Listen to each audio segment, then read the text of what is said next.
Mari kita mulai pertemuan Jazz kita malam hari ini. Nah, minggu lalu kita sudah bahas tentang perjanjian Allah dengan Nuh, gitu ya. Nah, hari ini kita akan belajar tentang Nuh dan anak-anaknya. Itu perikop pertama, perikop kedua tentang daftar bangsa-bangsa keturunan Sem, Ham, dan Yafet. Nah, mungkin beberapa dari teman-teman dan Bapak Ibu bertanya-tanya gitu ya. Ini kan harusnya pasal 9 ini harusnya ikut minggu lalu nih, kok dimasukkan ke hari ini gitu. Itu ada dua alasan, karena memang pertama ternyata pasal 9 ayat 18 sampai 29 itu punya pengaruh, punya impact, punya pengaruh terhadap daftar bangsa-bangsa keturunan Sem, Ham, dan Yafet gitu. Lebih punya pengaruh ke Kejadian 10 sebenarnya daripada pengaruh dari Kejadian 9 ayat 1. Itu yang pertama. Dan yang kedua, memang nilai moralnya banyak di sini, banyak di Kejadian 9 ayat 18 sampai 29 dibandingkan Kejadian 10-nya. Ya, karena Kejadian 10 lebih banyak ke informasi. Tapi kita akan bedah. Ya. Kita akan lihat kembali bahwa daftar keturunan dalam Alkitab itu tidak membosankan, tapi punya makna, bahkan dapat meneguhkan iman kita dengan bukti-bukti yang lainnya. Oke, mari kita mulai. Kita mau mulai dengan doa. Dalam nama Bapa dan Putra dan Roh Kudus. Amin. Ya Roh Kudus, cahaya dan kasih, kepadamu kupersembahkan hati, pikiran dan kehendakku, sekarang dan selamanya. Semoga aku dapat lebih peka pada wahyu dari Tuhan dan pada pengajaran gereja Katolik yang kudus. Dan Engkaulah pemandu sempurna.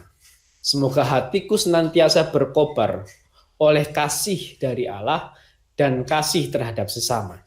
Semoga kehendakku senantiasa dengan setia meneladani kehidupan dan kebijaksanaan Allah dan penyelamatku Yesus Kristus. Kemuliaan kepada Bapa, Putra, dan Roh Kudus untuk selama-lamanya. Ya Allah Roh Kudus, kami minta bimbingan-Mu agar malam hari ini kami mau membahas tentang sedikit dari firman-Mu dalam Alkitab.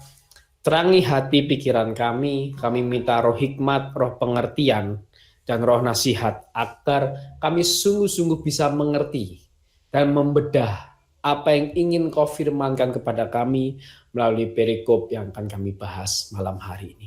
Terima kasih Allah Roh Kudus, sertai kami di tempat kami masing-masing, agar kami bukan hanya sekedar tahu firman, bukan hanya sekedar mengerti firman, tapi kami dapat menjadi pelaksana firman. Kemuliaan kepada Bapa dan Putra dan Roh Kudus, seperti pada permulaan, sekarang, selalu, dan sepanjang segala abad. Amin. Dalam nama Bapa dan Putra, Roh Kudus. Amin. Seperti biasa, ya, sebelum kita membaca firman Tuhan, kita juga baca firman Tuhan melalui Katekismus Gereja Katolik. Ini artikel nomor 4 dan 5. Ya, jadi 1, 2, 3 sudah, ini artikel nomor 4 dan 5. Gereja berusaha untuk menjadikan manusia murid-murid Kristus. Ia hendak membantu mereka agar dapat percaya bahwa Yesus adalah Putra Allah, supaya dengan perantaraan iman itu mereka memperoleh kehidupan dalam namanya. Melalui pengajaran, gereja berusaha mendidik manusia menuju kehidupan dan dengan demikian membangun tubuh Kristus. Semua usaha ini sudah sejak dahulu disebut katekese. Katekese ialah pembinaan anak-anak, kaum muda, dan orang dewasa dalam iman, yang pada khususnya mencakup penyampaian ajaran Kristen, yang pada umumnya diberikan secara organis dan sistematis dengan maksud mengantar para pendengar memasuki kehidupan Kristen.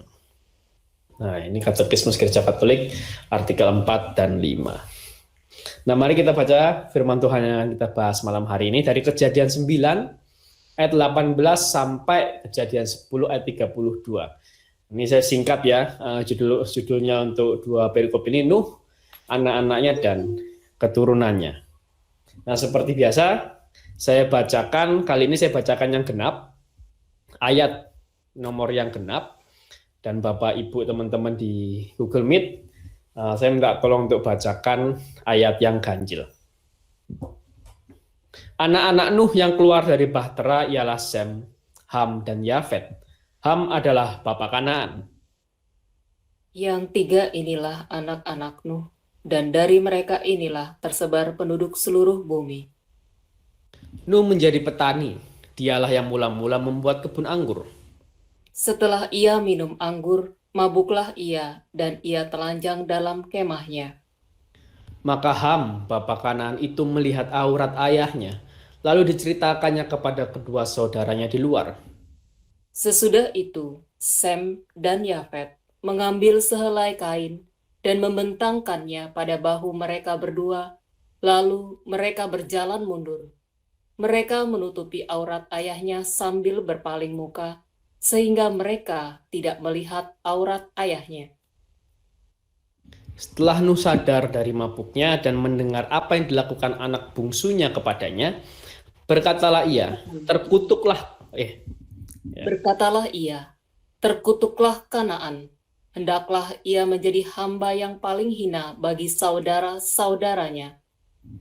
lagi katanya, terpujilah Tuhan Allah Sem, tetapi hendaklah Kanaan menjadi hamba baginya. Allah meluaskan kiranya tempat kediaman Yafet, dan hendaklah ia tinggal dalam kemah-kemah Sem. Tetapi hendaklah Kanaan menjadi hamba baginya. Nuh masih hidup 350 tahun sesudah air bah. Jadi Nuh mencapai umur 950 tahun, lalu ia mati. Inilah keturunan Sem, Ham, dan Yafet, anak-anak Nuh. Setelah air bah itu, lahirlah anak-anak lelaki bagi mereka. Ini yang genap ya Bapak Ibu di Google Meet, silakan.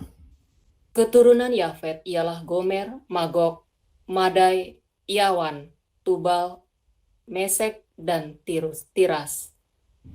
Keturunan Gomer ialah Askenas, Rifat, dan Togarma. Keturunan Yawan ialah Elisa, Tarsis, orang Kitim, dan orang Dodanim. Dari mereka inilah berpencar bangsa-bangsa daerah pesisir. Itulah keturunan Yafet masing-masing di tanahnya dengan bahasanya sendiri menurut kaum dan bangsa mereka. Keturunan Ham ialah Kus, Misraim, Put, dan Kanaan. Keturunan Kus ialah Seba, Hawila, Sabta, Raima, dan Sabteh. Anak-anak Raima ialah Sheba dan Dedan. Kus memperanakan Nimrod. Dialah yang mula-mula sekali orang yang berkuasa di bumi. Ia seorang pemburu yang gagah perkasa di hadapan Tuhan. Sebab itu dikatakan orang seperti Nimrod, seorang pemburu yang gagah perkasa di hadapan Tuhan. Mula-mula kerajaannya terdiri dari Babel, Erek, dan Akad. Semuanya di tanah Sinear. Dari negeri itu ia pergi ke Asyur, lalu mendirikan Niniwe, Rehobot Ir, Kalah. Dan Resen di antara Niniwe dan Kalah. Itulah kota besar itu. Misraim memperanakan orang Ludim, orang Anamim, orang Lehabim, orang Naftuhim. Orang Patrusim, orang Kasluhim, dan orang Kaftorim. Dari mereka inilah berasal orang Filistin. Kanaan memperanakan Sidon, anak sulungnya, dan Het. Serta orang Yebusi, orang Amori, dan orang Girgasi. Orang Hewi, orang Arki, orang Sini. Orang Arwadi, orang Samari, dan orang Hamati. Kemudian berseraklah kaum-kaum orang Kanaan itu. Daerah orang Kanaan adalah dari Sidon ke arah Gerar, sampai ke Gaza, ke arah Sodom, Gomora, Atma, dan Seboim sampai ke Lasa. Itulah keturunan Ham menurut kaum mereka, menurut bahasa mereka, menurut tanah mereka, menurut bangsa mereka. Lahirlah juga anak-anak bagi Sem, bapa semua anak Eber, serta abang Yafet. Keturunan Sem ialah Elam, Asyur, Arpaksad, Lut, dan Aram. Keturunan Aram ialah Us, Hul, Geter, dan Mas. Arpaksad memperanakan Selah, dan Selah memperanakan Eber. Bagi Eber lahirlah dua anak lelaki. Nama seorang ialah Pelek, sebab dalam zamannya bumi terbagi, dan nama adiknya ialah Yoktan. Yoktan memperanakan Almodad, Seleh, Hazar Mawet, dan Yerah. Hadoram, Uzal, dan Diklah. Obal, Abimael, dan Seba. Ofir, Hawila, dan Yobab. Itulah semuanya keturunan Yoktan. Daerah kediaman mereka terbentang dari Mesa ke arah Sefar, yaitu pegunungan di sebelah timur. Itulah keturunan Sem, menurut kaum mereka, menurut bahasa mereka, menurut tanah mereka, menurut bangsa mereka. Itulah segala kaum anak-anak Nuh menurut keturunan mereka, menurut bangsa mereka. Dan dari mereka itulah berpencar bangsa-bangsa di bumi setelah air bah itu. Demikianlah sabda Tuhan. Syukur kepada Allah. Nah, ini mungkin untuk mempermudah gitu ya, khususnya yang kejadian 10 ya kan, itu kan keturunan ya, seperti sebelumnya waktu kita membahas tentang keturunan Adam, keturunan Kain, keturunan siapa pengganti Kain itu siapa lupa saya. Nah, itu saya tampilkan gambar ya, grafik. Nah, ini juga ada gambar yang serupa untuk keturunan-keturunan mereka ini. Ya, ini dalam bahasa Inggris ya, daripada saya buat lagi gitu. Nah, ini Nuh anaknya 3, Yafet, Sem, Ham. Yafet, nah ini anak-anaknya tadi ya yang sudah kita baca. Nah, ini terangkum di sini. Nah, dari sini diperkirakan persebarannya itu, oh ya, ini sebelum ke sana ini menunjukkan dari Nuh ke Israel, ke Yakub, gitu ya, ke 12 suku Israel dari Nuh, dan semua itu dari Sem ya, Nuh, Sem, Arfaksad, Salah, Eber, Pelek, Reu, Serug, Nahor, Terah. Terah bapak Abraham. Abraham punya anak Ishak, Ishak Yakub, Yakub melahirkan 12 suku Israel. Nah, ini keturunannya seperti ini. Nah, lalu diperkirakan penyebaran anak-anak dari Sem, Ham, dan Yafet tuh, nah, diperkirakan kayak gini. Ini menurut saya perkiraan yang cukup sesuai ya. Dari perkiraannya seperti ini. Yang hijau itu keturunan Yafet, ya mungkin sekitar daerah Eropa. Yang krem itu keturunan Ham, itu bisa dilihat di legendnya sebelah kiri ya. Krem itu keturunan Ham. Dan yang ungu itu keturunan Sem. Nah, Sem ini Timur Tengah, yang Ham ini kira-kira daerah Afrika. Dan akhirnya kalau dibuat gambar yang lebih menariknya itu seperti ini. Nah, ini yang merah ini itu Yafet, yang hijau ini Ham, yang kuning ini Sem. Jadi kira-kira Yafet nih daerah Eropa, lalu Ham ini daerah Afrika, dan Sem ini daerah Timur Tengah. Tentu daerah ini adalah daerah yang diketahui oleh orang Israel saat itu gitu ya, yang diketahui oleh penulis saat itu. Yaitu diperkirakan Musa yang menuliskan kitab Kejadian ya. Nah, itu kira-kira seperti ini. Untuk Indonesia mana? Yo, Musa belum tahu Indonesia gitu. Kira-kira kan begitu. Ya belum ada Indonesia gitu ya. Belum terjangkau oleh pengetahuan dari Musa. Gitu kira-kira. Jadi ini bangsa-bangsa yang diketahui saat itu. Jadi bahkan kalau zaman dulu itu istilahnya itu ada istilah gini. Aku mau menguasai dunia. Nah, dunia yang dimaksud itu bukan dunia seluruh satu global dunia gitu ya. Tapi yang dunia dimaksud itu zaman dulu waktu orang mau bilang aku mau menguasai dunia, itu artinya dunia yang diketahui. Gitu. Kalau bangsa Romawi ya berarti sekitaran daerah Romawi. Kalau bangsa di China gitu ya, waktu suatu raja atau kaisar di China bilang aku mau menguasai dunia, itu artinya dunia tanah China itu, gitu kira-kira kayak gitu.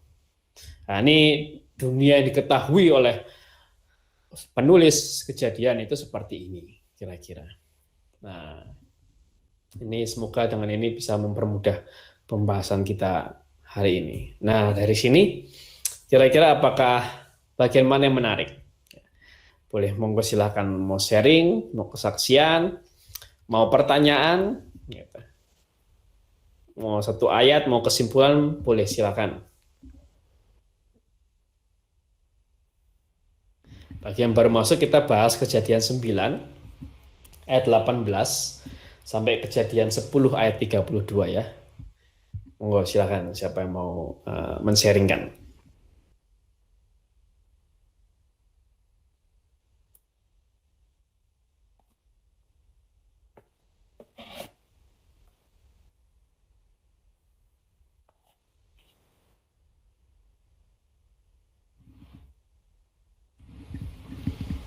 Silakan, ada? Bentuknya pengetahuan boleh, atau bentuknya tentang spiritualitas boleh, tentang moralitas boleh. Monggo silakan.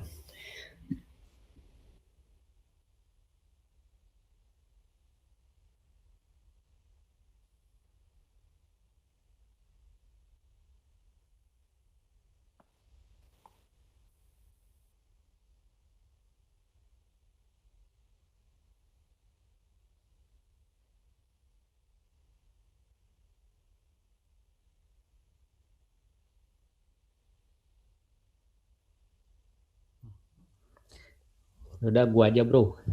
Wah, silakan sikat. Habis lama soalnya. Terdiam. Lah. Kalau gua sih ngelihat ini, gua ada dua perenungan sih yang dapat gua sharingkan. Perenungan pertama itu dari Nuh.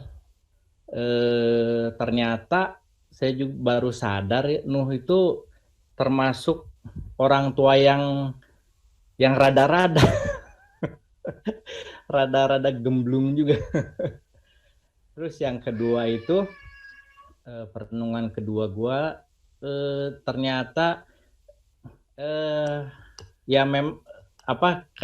kayaknya sih udah tahu lah ya, berkat dan kutuk itu seperti dua sisi mata uang gitu.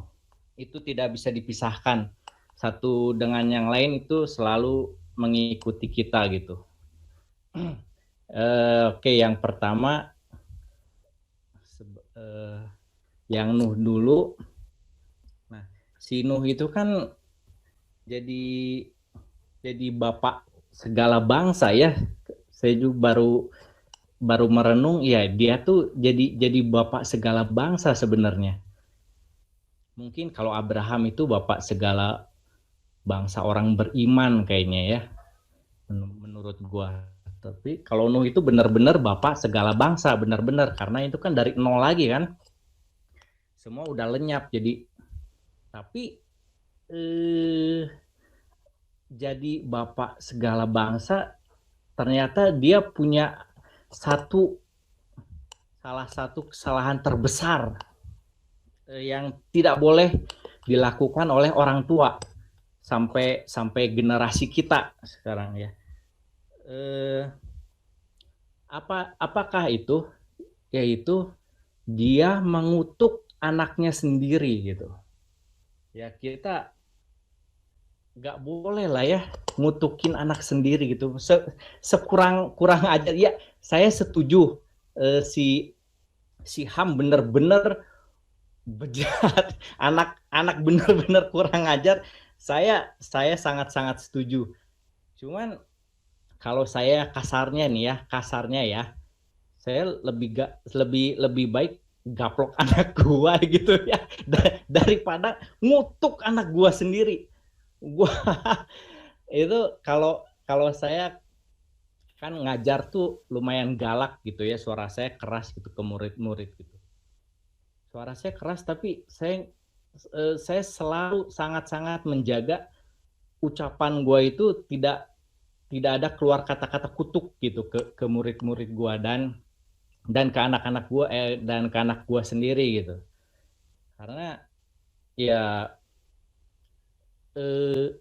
kata-kata sepelan apapun, tapi kalau kutuk itu rasanya kayak misalnya contoh nih ya, contoh ini gue minta maaf dulu ya bro ya.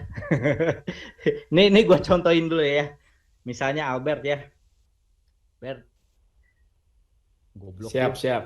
Ya, saya gitu, Albert, lu goblok. Gitu. Suara gue pelan gitu ya. Dibanding suara gue teriaknya, Bet, baca, pelajari dong Alkitab dengan benar, gitu. Itu lebih lebih distraktif yang mana itu? Suara pelan tapi kata-kata kutuk, apa suara keras tapi sebenarnya itu untuk istilahnya menampar gitu, untuk menyadarkan gitu kan. Nah, itu suara apa kutuk meskipun disampaikan dengan pelan, tapi saya kan orang psikologi ya dan juga mengajar selama ya 10 tahun dan gua ngelihat sendiri itu benar-benar kalau omongan orang tua itu ya ke anak itu gua ngelihat sendiri, itu ngalamin sendiri karena gua guru mengamati ya, itu benar-benar pengaruh pisan gitu. Gua sering kasih contoh ke anak-anak deh, ke murid gua. Kalian kalau dididik itu jangan marah gitu. Lebih baik digaplok sama orang tua, digaplok sama guru daripada kalian digaplok sama preman di luar sana karena kurang ngajar kan. Karena ya didikan gitu ya, gitu sih. Oke lah, mungkin itu cukup ya tentang Nuh lah. Saya baru sadar lagi itu kalau Nuh itu ternyata kutukannya kan mengerikan ya dari si Ham gitu. Itu kan kalau kita telusuri lebih jauh kan Ham itu keturunannya jadi menyedihkan ya, orang kulit hitam ya, jadi budak, gitu kan? Kalau dilihat di situ juga di ayatnya mana telah jadi hendaklah Kanaan menjadi hamba gitu kan, bagi jadi budak gitu kan, jadi orang kulit hitam keturunannya Ham gara-gara ya kutukannya Nuh itu kan, ngeri banget itu, kasihan sampai sekarang malahan kan, kutukan itu sampai sekarang orang-orang kulit hitam itu tersiksa sampai sekarang gitu. Oke, mungkin itu aja. Terus lanjut ke berkat dan kutuk seperti dua sisi mata uang gitu. Nah, kalau gue lihat sih di balik kutukannya Nuh itu masih bisa ada berkat gitu. Jadi tidak melulu ada kutuk. Kayak misalnya keturunan Ham itu ada Nimrod gitu. Nimrod itu orang yang berkuasa, gagah berani, gagah perkasa di hadapan Tuhan. Disebutkan di hadapan Tuhan itu gagah perkasa. Cuman, nah ini juga balik lagi di balik berkat ada kutuk. Kalau kita telusuri lebih lanjut lagi, si Nimrod itu keturunannya Nimrod, keturunannya Ham itu udah mah diangkat Tuhan, itulah istilahnya. Ternyata keturunannya itu akan menjadi musuh besarnya Israel gitu, salah satu musuh besarnya Israel. Jadi kutuk dan berkat itu ya tergantung kitanya. Kita berhikmat nggak dalam menyikapi kutuk dan berkat yang ada di dalam hidup kita gitu. Kayak misalkan di Lukas 5 ayat 4 gitu. Si Simon Petrus, Yesus itu naik ke perahunya Petrus ya di Lukas 5 ayat 4. Tuhan Yesus bilang ke Petrus, tebarkanlah jalamu gitu. Nah, kalau di terjemahan Inggrisnya tuh sebenarnya jala-jala. Tebarkan jala-jala. Tapi Petrus hanya menebarkan jala. Jadi satu. Jadi ya kurang taat juga sih. Nah, setelah Petrus menebarkan jala, dia menangkap sejumlah besar ikan sehingga jala mereka mulai koyak. Nah, itu juga salah satu kelemahan kita mungkin ya. Kita Tuhan mau kasih berkat tapi kita miss dikit, seperti Nuh kayak kemarin itu ya yang pernah gue bahas, miss dikit.